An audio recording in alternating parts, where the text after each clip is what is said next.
Bueno,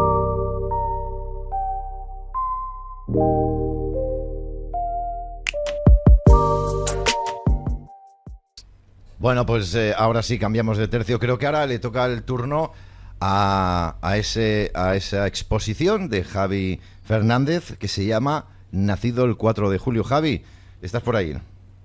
Sí, aquí estoy. Vale, perfecto. Bueno, pues cuando quieras, tu tiempo empieza ya. Ya. Tengo yo aquí, Bueno. si quieres te voy pasando, tengo el Power abierto, como que Vale, sí, te acabo de compartir por WhatsApp también otro videíto que, bueno, pues lo vamos a aderezar un poco la presentación, ¿no? Con unos fragmentos de unos vídeos para que lo podamos compartir. Vale.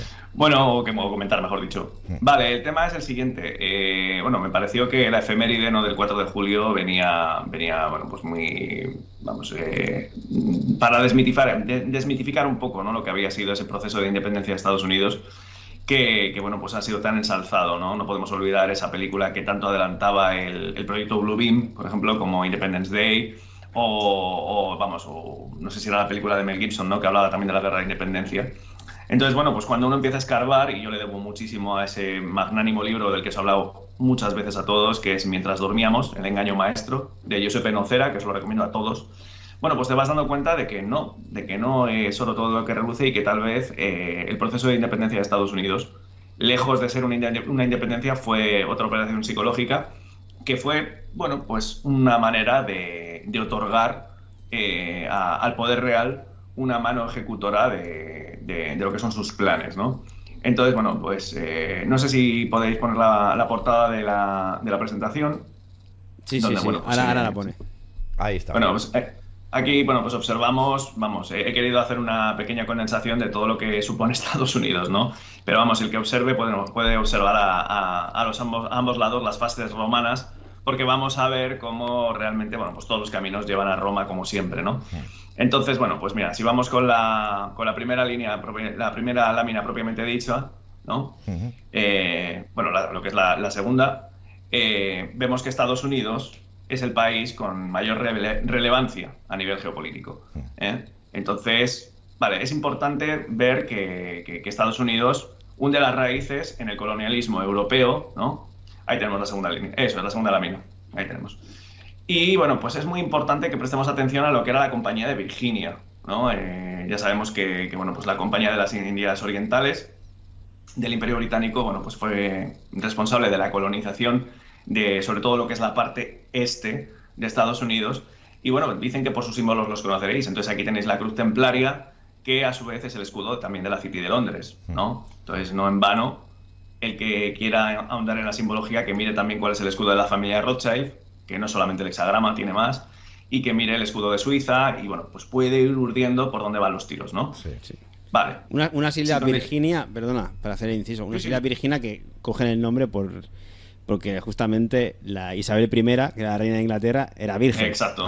Y de ahí cofundan las 13 colonias americanas que le llaman las Virginias, las 13 colonias vírgenes. Joder. Sí, qué bien. chicos, cada vez que queráis hacer algún tipo de apunte, encantado, que esto es para compartir, ¿eh? O sea, yo estupendísimo. Muy bien, muy bien. Gracias. Venga, pues seguimos con la siguiente diapositiva y nos encontramos con ese siglo XVII, que a menudo es tan olvidado, ¿no? Y encontramos a alguien como Francis Bacon, ¿vale? Que es, bueno, pues un heredero, claro, de las tesis de uno de los venecianos más importantes de la historia, que es Paolo Sarpi. Os lo recomiendo que investiguéis, ¿no? Y, bueno, Bacon fue, por cierto, muy inspirador de lo que posteriormente fue esa sociedad profundamente ocultista, camuflada de científica, que a día de hoy todavía es la Royal Society.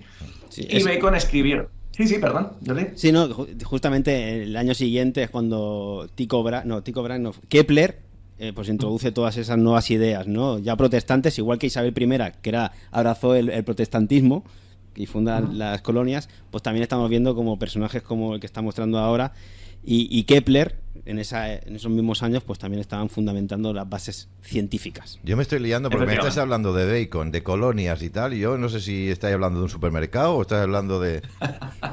Sí, Plantéate si los nombres que tenemos tanto en la sociedad, pues oye, son debidos a un hechizo, Julio, Sí, ¿sabes? sí. Yo es para Vale, ponerle entonces, un ¿qué poquito pasa? el punto no tan serio. Ya está, nada más. No. Sí, siempre, ya sabes que siempre lo celebro, y Por por eso. supuesto. O sea, el humor que no falte. Vale, entonces, ¿qué pasa? Francis Bacon lo que hace es, en 1626, que como bien decía Jordi, este siglo, el siglo XVII, es la génesis de todo este empirismo materialista que nos conduce a la actualidad, ¿no? O sea, es decir, que nadie piense que esta realidad que estamos viviendo se ha gestado en los últimos 150 años. Ya. Esto viene de largo, ¿no?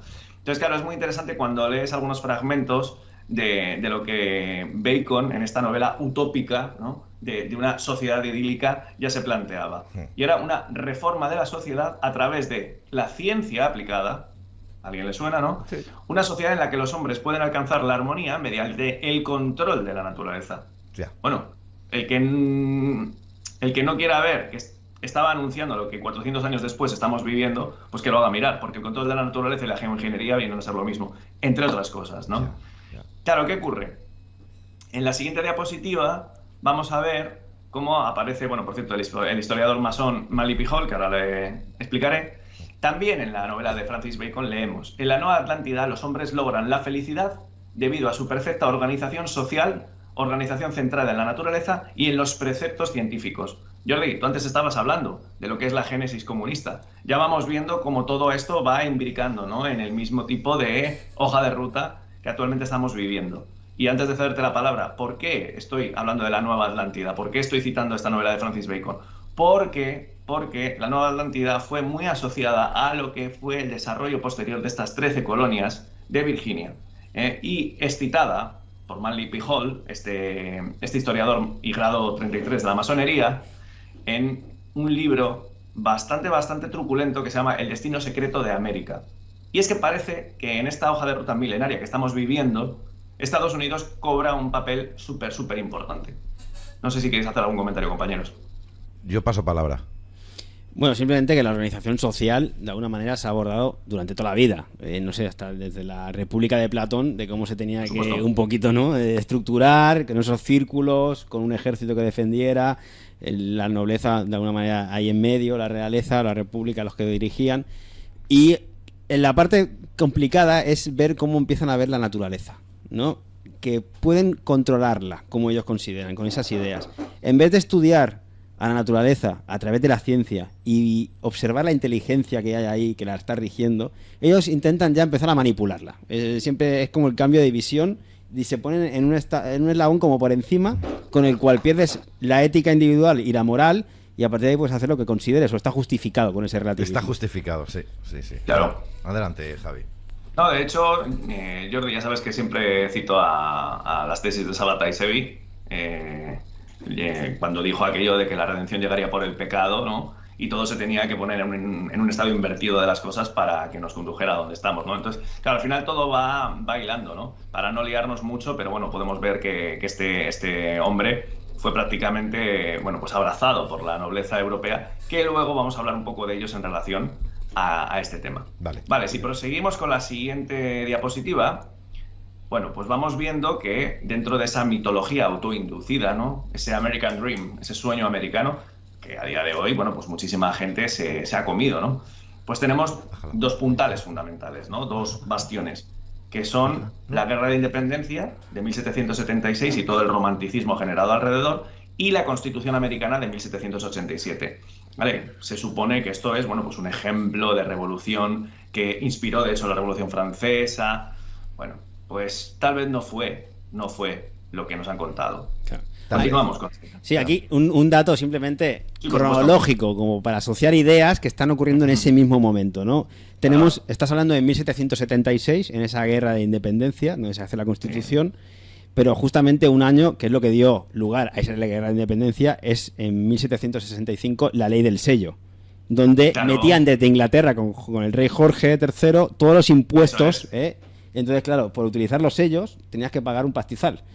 Entonces, claro, a partir de ahí dijeron, oye, los masones americanos, vamos un poquito a independizarnos de la masonería inglesa.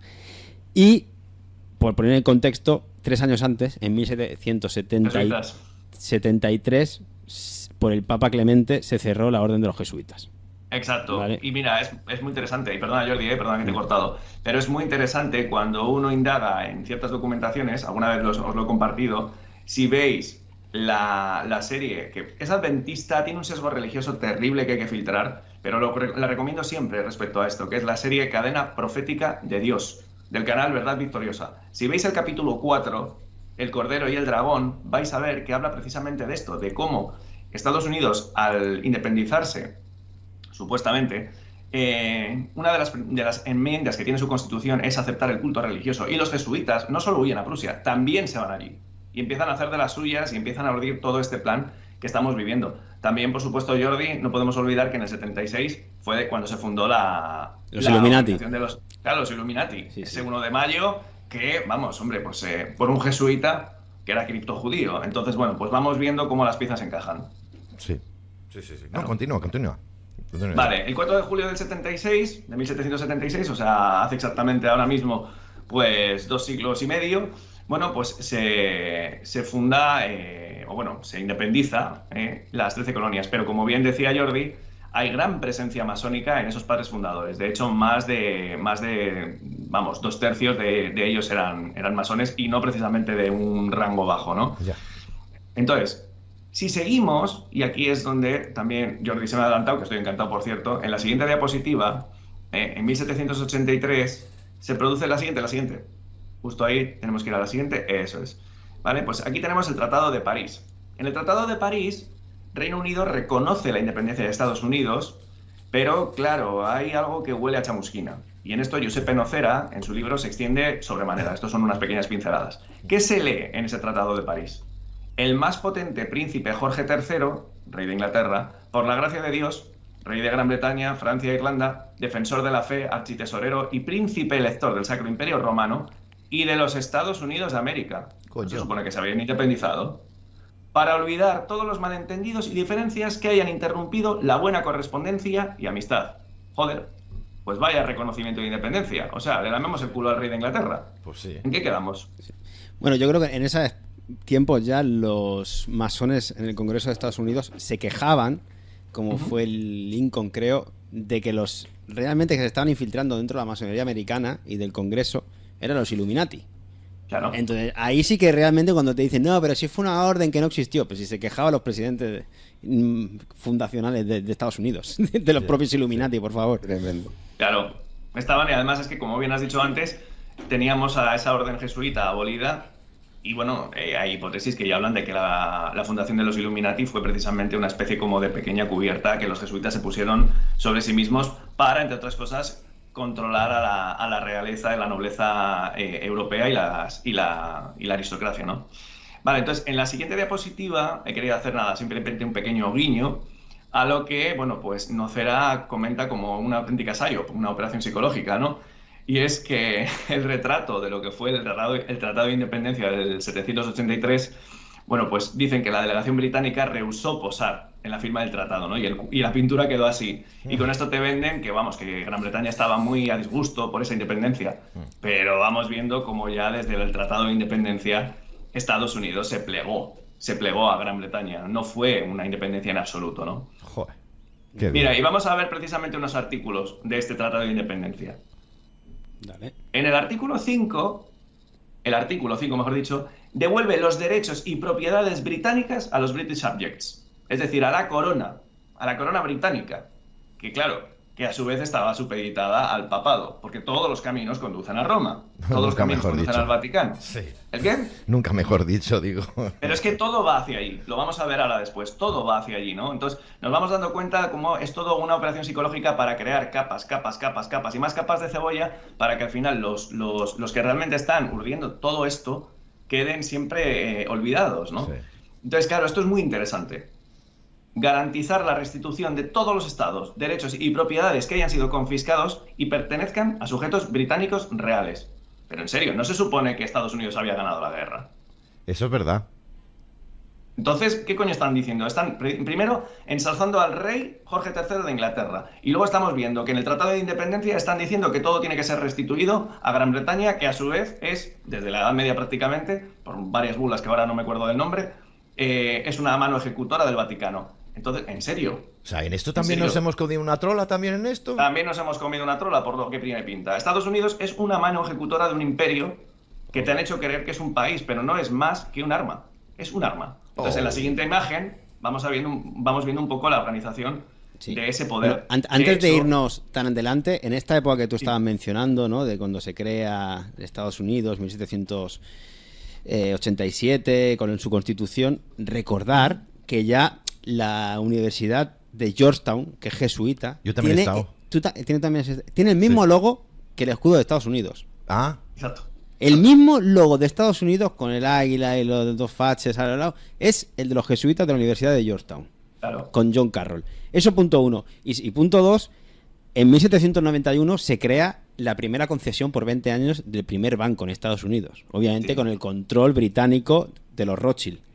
Que cuando termina, como no se lo quieren renovar, le generan la guerra de América contra Inglaterra en 1812.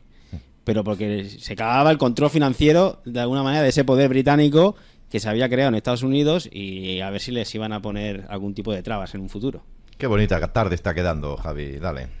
Sí, pero claro, es que vamos viendo, es que muy bien traído, Jordi, porque es que ahí lo tenemos, o sea, ha sido todo bueno, como se dice en inglés, una cover-up, ¿no? Una forma de encubrir algo que realmente no es más que la gestación de un arma ejecutora, que lo vais a ver al que le interese toda esta temática. Vuelvo a decirlo, que vaya al capítulo 4 de la saga Cadena Profética de Dios del canal Verdad Victoriosa. Sí, sí. Quítale el sesgo religioso y vais a flipar con la documentación que trae, ¿no? Vale, en esta imagen, que ahora vamos a ver un pequeño vídeo, bueno, pues vemos un poco lo que es el organigrama del poder. Y claro, ¿qué ocurre? Bien, porque antes decía Jordi, efectivamente, el gran sello de los Estados Unidos tiene que ver mucho con el jesuitismo. Y aquí tenemos como en el propio Congreso de Estados Unidos, en la imagen inferior a la derecha, en el Congreso de Estados Unidos, en el Capitolio, que por cierto es una imagen calcada de la iglesia de San Pedro de Roma, tenemos las fastes romanas, ¿vale? Y luego tenemos el escudo de abajo del todo, que es el escudo de Washington. Sí. Déjame aclarar que Washington. las fasces no significa otra cosa que etimológicamente viene de fascinación, porque de alguna manera te ata, que es lo que hacían justamente con los fasces, ¿no? Que quedaban atados.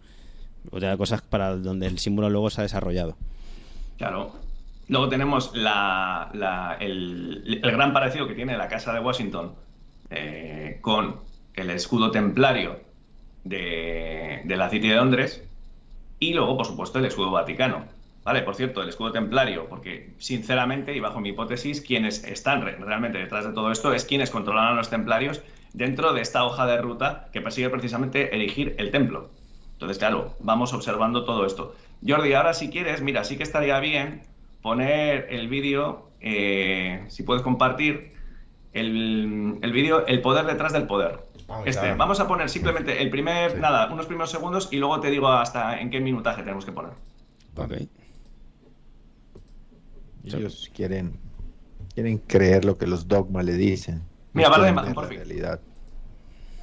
Vale, la imagen anterior es Carlos de Borbón dos Sicilias, que es un farnese, una de las familias más importantes de la nobleza negra, encima de Donald Trump. Claro. Esta imagen no deja lugar a dudas quién está realmente controlando, bueno, pues Los poderes, claro, ¿no? sí. Sí, claro. Entonces, por eso te digo, porque Trump no es más que la mano ejecutora de esta gente. Y esta gente vamos a ver luego porque tal vez quienes están detrás del sionismo realmente son estas casas mobiliarias, ¿no? Y todo tiene que ver precisamente con este papel de Estados Unidos. Mira, Jordi, si adelantas ahora al 3.25 en este vídeo, Sí, allá voy. vamos a echar un vistazo. A ver qué dicen ellos mismos. Tierra Madre desciende, mira, si puedes baja y voy leyendo. Tiro para atrás. ¿Quieres que te lo lea yo? Que igual es más fácil. Vale, lee. Sí, 3.25. Lee tú. Dice, mi rama desciende de los Borbones franceses. La voy a bajar un pelín. Sí, porque yo no lo tengo ya. Como sabes, comenzó con Hugo Capeto, de los Borbones. La familia borbónica reinó en Francia, en España, después de los Habsburgo, sur de Italia, en Parma, Luxemburgo. Y en ese momento los matrimonios fueron amables. Matrimonios geopolíticos. Así que ha sido una relación entre muchos primos por Europa, en toda Europa, debido a esos matrimonios. Así que al final todos somos llamándose o querido tío, o querido primo, La reina Victoria solía decir: todas las familias reales son una gran familia. Claro. Es por eso que en realidad es la abuela de Europa.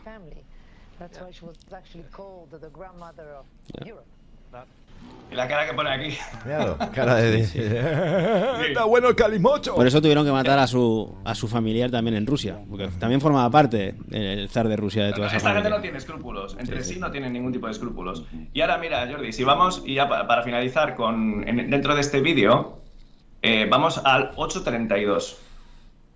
Será si Y a quiere. ver qué os parece. Si quiere, ¿no? Dale, ahí estamos. Mira, ya verás, mira. El Carlos de Borbón se va a un portaaviones, al Enterprise, que era uno de los portaaviones más importantes de la flota estadounidense, cuando ese portaaviones está anclado en el puerto de Nápoles. Y mirad cómo le reciben a este señor. Aquí detrás de bastidores.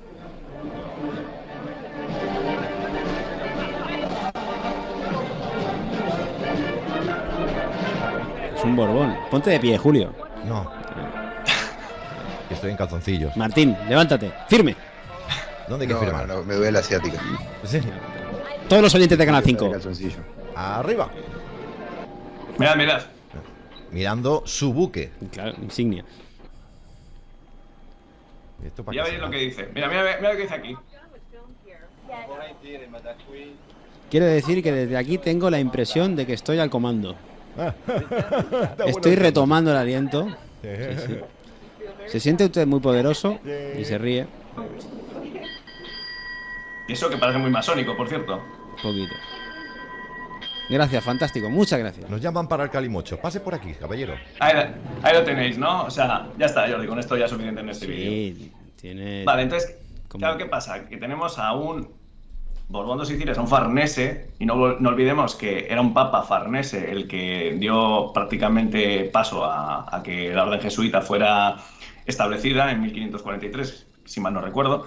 Entonces, claro, tenemos a estas familias de poder poderosísimas. Por cierto, antes Martín, fuera de micro, ya me comentaba cómo el Palazzo Farnese en Italia tiene forma de pentágono. O sea, Igual es el que... Pentágono. Claro. Martín, no sé si quieres comentar algo.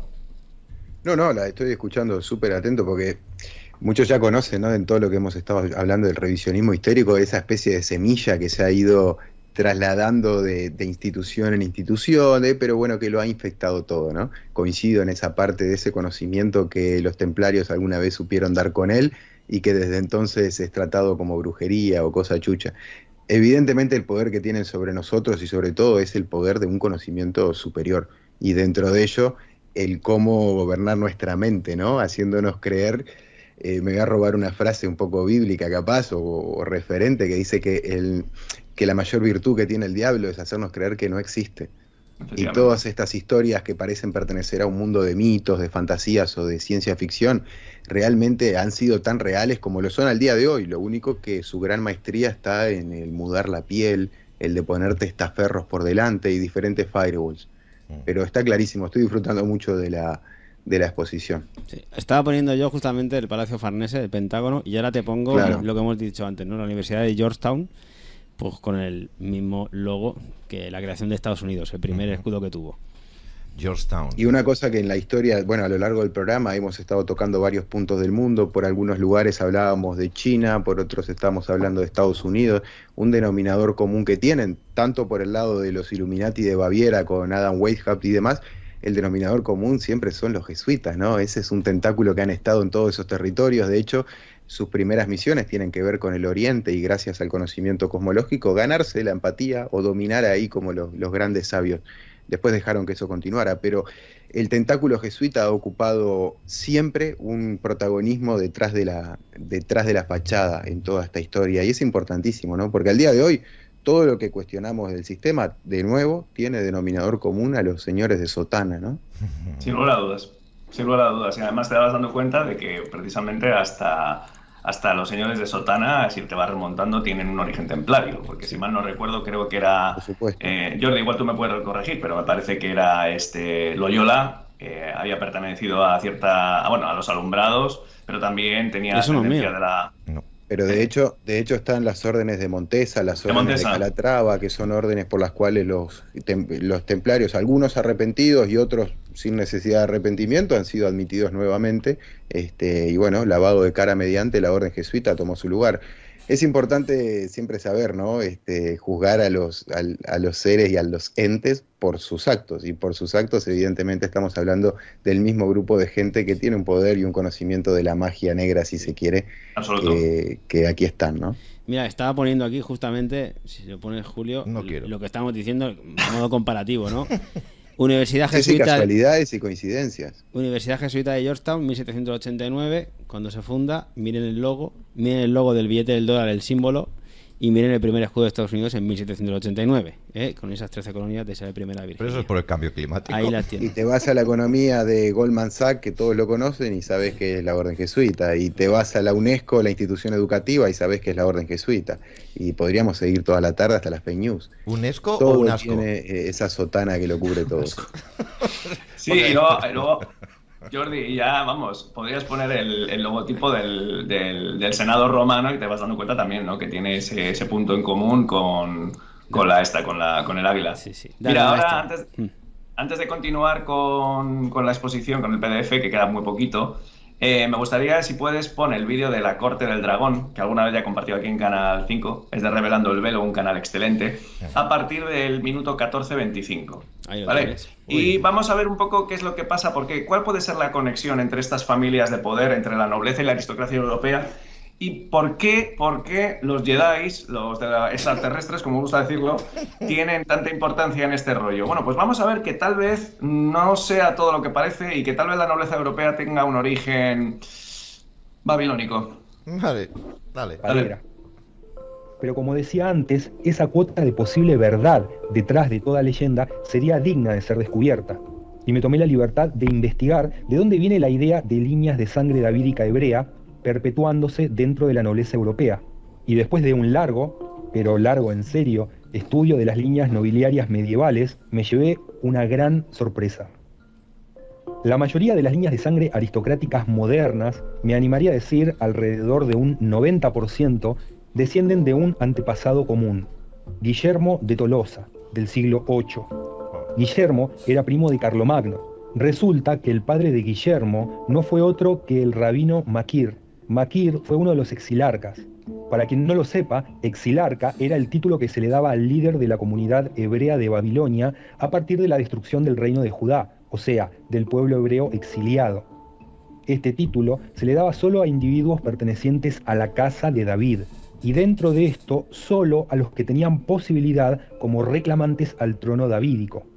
Maquir gobernó a los judíos en Bagdad y se exilió en Francia, más precisamente en Narbona, luego de una disputa de sucesión. Allí en Narbona tomó el nombre de Teodorico y se casó con Alda, nada menos que la hija del fundador de la dinastía carolingia, Carlos Martel, y tía de Carlomagno. Teodorico también fue nombrado rey de los judíos en la región del Languedoc, región a la que pertenecen Tolosa, Narbona y casualmente la Santa María del Mar de Sara la Negra. Se cree, inclusive, que el frecuente uso del león en el sello de las familias nobles, justamente a partir de esta época, se debe no a otra cosa que al león de Judá, que dicho sea de paso, y esto lo agrego yo, deviene del león babilónico. Bueno, en la Biblia, pues hasta ahí, porque... En el Apocalipsis, capítulo 5. Sí, esto sería para perderse los... Pero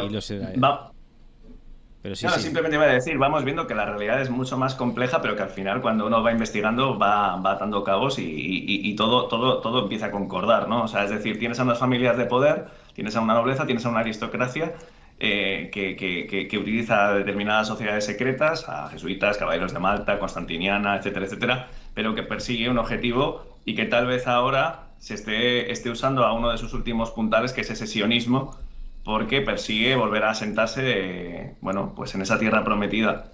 Entonces, claro, yo a lo que voy os pregunto, compañeros, ¿quiénes son los Jedi en realidad? ¿Son esos sionistas? ¿Son esos que vemos con trenzas? ¿O son los nobles? Wow. Porque al hilo de lo que comenta este hombre, claro, empieza...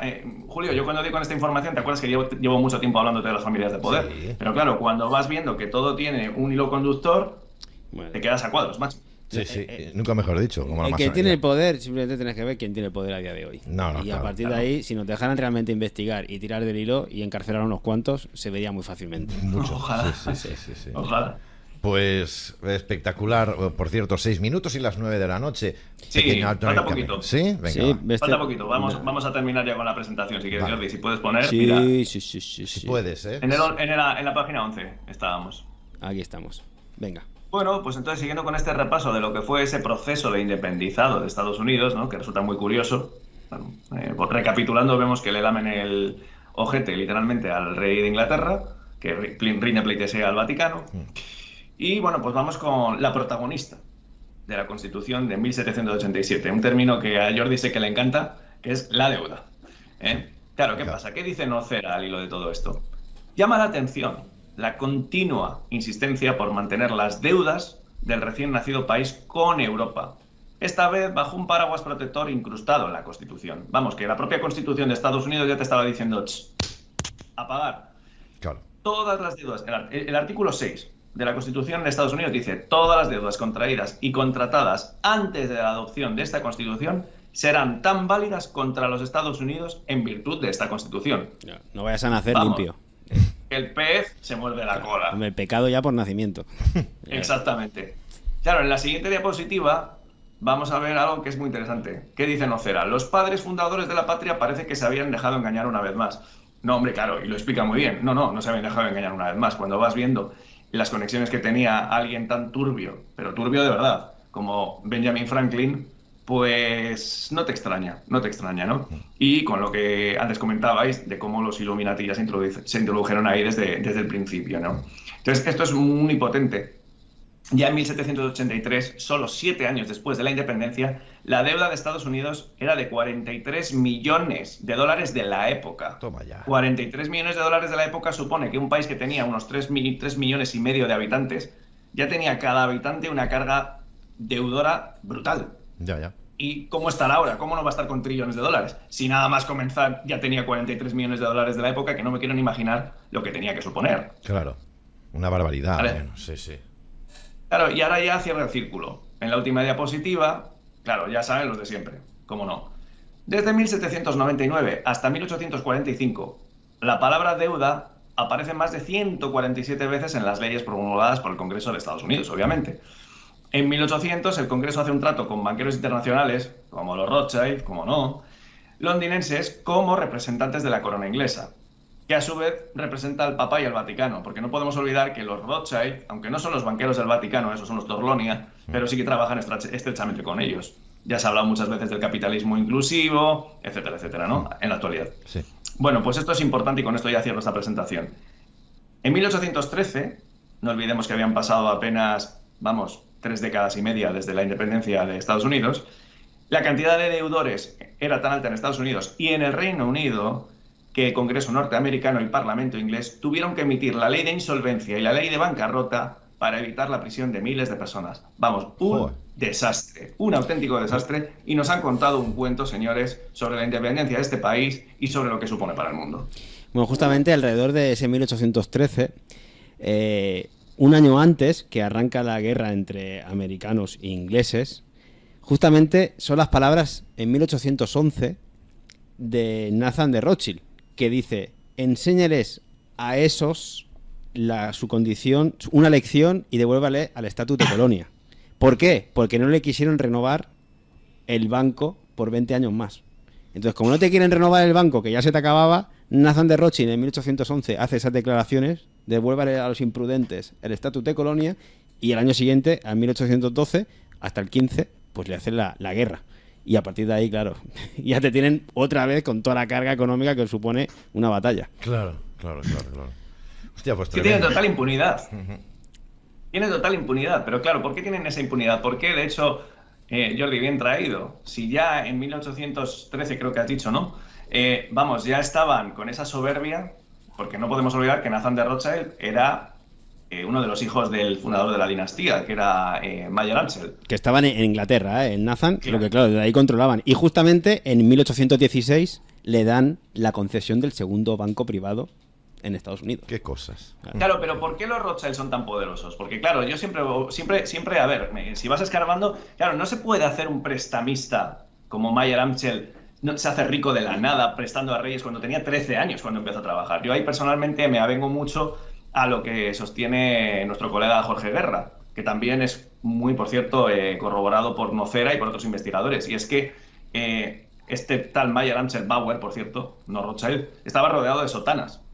Y cuando los jesuitas en 1773 son abolidos, al huir, ponen su tesoro inmenso en las manos de este prestamista. Entonces yo creo que por eso tiene tantísima impunidad y a día de hoy el sionismo estábamos viendo que hace lo que le da la gana, si lo tenemos que unir con lo que estábamos hablando al principio del programa, ¿no? Porque son la mano ejecutora de un proyecto que seguramente hunde sus raíces en las sotanas. Porque si a alguien le interesa recuperar Jerusalén, es al Vaticano. Entonces, claro, antes, Martín, que te cedo la palabra, estabas hablando cómo las sotanas están en todas partes. Entonces, ¿de qué estamos hablando, no? ¿Quién está controlando a quién? ¿Cómo va todo este rollo? Coincido plenamente. Aparte, a lo largo de la historia muchas veces hemos visto, ¿no?, como el poder de la Iglesia se ha enfrentado al jesuitismo en muchas oportunidades. Exacto. Bueno, el que conoce más o menos, porque es complejo, el que nunca analizó esa parte es complejo, ¿no? Como la Iglesia contra el Vaticano, los Illuminati contra las... todo se arma todo un cacao. Pero realmente este poder de la sotana jesuita, que ha tenido este conocimiento mágico, digamos, heredado desde tantísimo tiempo, ha sido perseguido en muchas oportunidades, y cuando los grandes capitales que ellos manejaban estaban en bancas vaticanas, por supuesto, en las bancas de la Iglesia, y su institución estaba perseguida y puesta en peligro, se vieron de algún modo obligados, de nuevo, problema, reacción, solución, a buscar afuera en las bancas judías y obviamente dar lugar a todo esto.